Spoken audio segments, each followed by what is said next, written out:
This is A News at 11.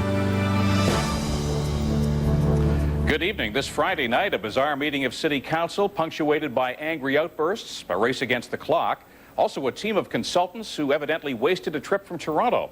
We have exclusive video of a turbulent meeting that left some Windsor councillors feeling the city missed out on an opportunity, still others celebrating a victory for the public process. With the exclusive story tonight, here's A News Municipal Affairs reporter Daryl Newcomb. I've been sitting in these bloody meetings, 11th hour, all the time, put up your hand, get the hell out of here. I'm sick of it.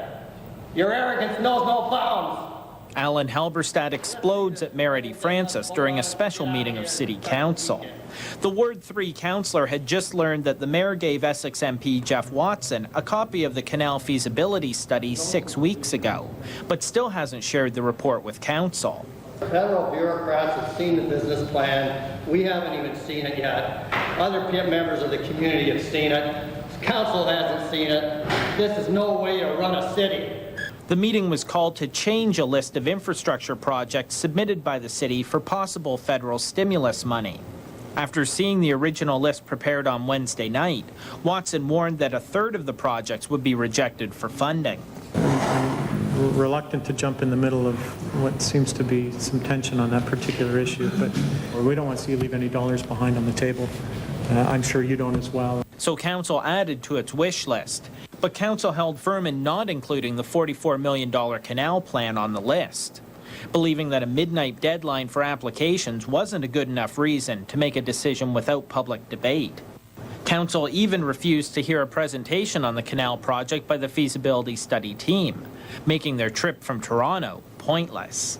Are you concerned we might be leaving money on the table? Well, I think that sometimes leaving money on the table is a better opportunity than doing the wrong thing. And putting the canal there without opportunity for the people to express their opinions would have been the wrong thing to do. But I think the public would be more concerned and more frustrated if City Council walked away from $96 million of federal funding. Even after the meeting ended, councillors were called back into the room, where a final effort was made to try to get the canal project on the list. We're obviously leaving some money on the table, so let's see if we can reconvene the meeting. But that too failed. And they've made the decision that they've made.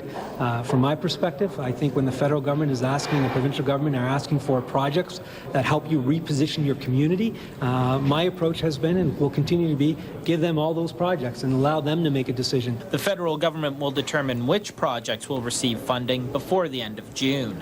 Daryl Newcomb, A News.